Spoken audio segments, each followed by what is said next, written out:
Hi, this is Mr. Anderson. Today I'm going to talk about chemical bonds. Chemical bonds are attractions between either atoms or molecules. Now a little bit later we'll talk about intermolecular bonds, so those are things that are attaching molecules together, but right now we're just talking about straight up chemical bonds, in other words attractions between atoms. I've pictured four of them on this diagram right here. Our four different types are covalent bonds. So covalent bonds are going to be broken into two different types. These ones right here would be polar, so I'm talking about the water itself, or the H2O. And then over here, this would be a nonpolar covalent. Nonpolar covalent, this is some diesel fuel that's been spilled. It's actually C16H34. And so in a covalent bond, what you're doing is you're actually sharing electrons. You're not stealing electrons, but you're sharing them. And it goes from sharing them very equally in a nonpolar bond to sharing them very unequally in a polar bond. So these are the covalent bonds. Next one we'll talk about are going to be ionic bonds. In ionic bonds, you're actually transferring electrons between two different atoms, and those become what are called ions. And those ions are what are attracting it together. And so in this case, we've got NaCl, or just regular table salt, and that's an ionic bond. Now, the other bond that's pictured here that I won't talk about today are going to be metallic bonds. Metallic bonds are found within metals. And they don't share their electrons. They kind of collectively share their electrons, so it gives them cool stuff like hardness and conductivity. And so we're not going to talk about metallic bonds. But today I'm going to talk about covalent bonds, both nonpolar and polar, and then ionic bonds. And mostly what I want to talk about today is how do you figure out what kind of a bond it is? If you're just given the atoms, how do you know? Okay, so I want to digress a little bit and talk about the octet rule in kind of a roundabout way. When I was a kid, the most important toy you could have was Star Wars action figures. Now I'm dating myself a little bit. In other words, if you went over to a kid's house and they had all these action figures, it was going to be a great day because you knew they had them all. And so what were the big ones? At least on the good side, the big ones, you had to have a Chewbacca, you had to have a Han Solo, Princess Leia, you had to have Luke Skywalker, you got to have your C-3PO, Obi-Wan Kenobi, maybe you had the Yoda, and then you had the R2-D2. Now, if you had all 8 of those, you had a complete set. I remember flushing my R2-D2 down the toilet just inadvertently, and it was like one of the most sad days of my whole life. And so if you had, let's say, 7 of the big 8 action figures, you really wanted that last to collect to complete your set. And so atoms are the same way, and they have what's called the octet rule. And so what does that mean? If you're oxygen has 6 electrons. It would love to have 8, so it's got 1, 2, 3, 4, 5, 6. It would love to have 8, and so it can share those electrons with carbon, and so it can have a complete set. In other words, the secret of life, or secret of chemistry, at least half of chemistry, is that atoms are always searching out a complete outer level. In other words, they want 8 electrons in the outside level.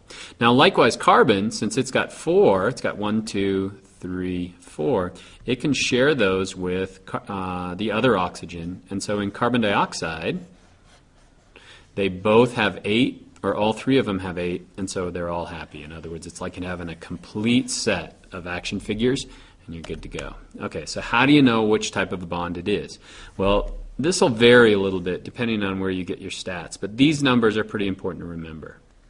If you have somewhere between an electronegativity difference of 0.5 and 0, it's a nonpolar covalent. If your electronegativity differences are between 1.7 and 0.5, then it's a polar covalent, and it's above 1.7, then it's ionic. Now, first thing I need to talk about then is electronegativity. What is electronegativity? Electronegativity is a measure of how much you want electrons. And so the more electrons you want, or the more you need those electrons, the higher your electronegativity is. And so fluorine up here, fluorine has 7 valence electrons. That means if it can get 1 more valence electron, it's going to have a complete set. In other words, it almost has all the Star Wars action figures except maybe Yoda. If it can get that last one, then it's going to be happy. And so the highest electronegativity of everything up here is going to be fluorine. It has an electronegativity of 3.98. And so as we move across the periodic table, those numbers get larger. Also, as we go up on the periodic table, they increase as well. So who doesn't want any electrons? Well, it's francium. Francium has a electronegativity of 0.7. That means it has one valence electron.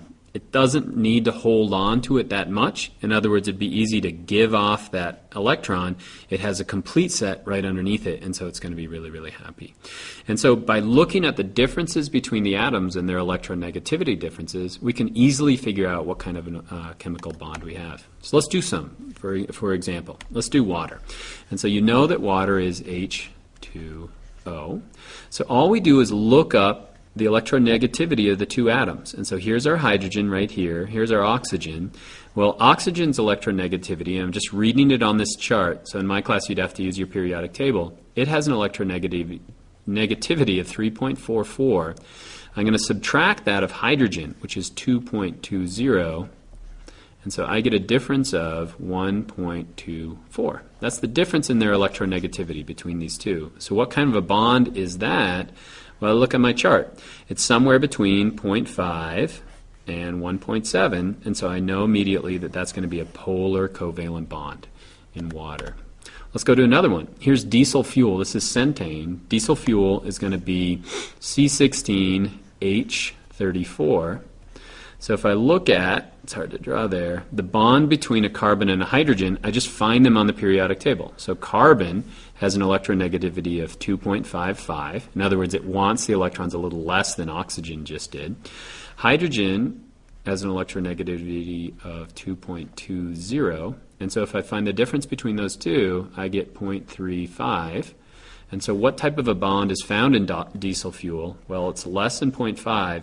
And so that's going to be a non-polar covalent.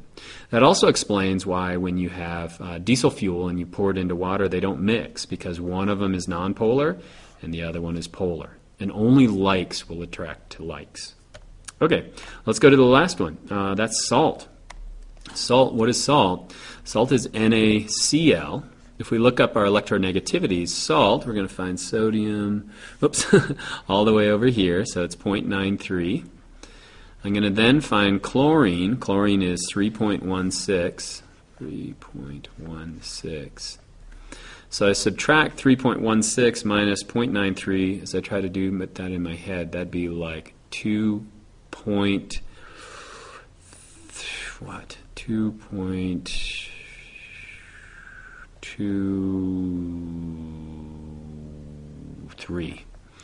So it doesn't matter if I got my math right. We know that that is greater than 0.17, and so we know that that's going to be an ionic bond. And so when you look at salt, these are actually chlorine ions that are attracted to sodium cations. In other words, you've actually transferred that electron from the sodium to the chlorine, and so those like charges are attracting it. If we were to do one more, this is ammonia, and so ammonia is NH3. And so you should be able to figure this one out. So first we look up hydrogen, then we look up nitrogen, and so the difference is going to be 3.04 minus 2.20. And so which one is it? Is it nonpolar? Is it polar covalent? Or is it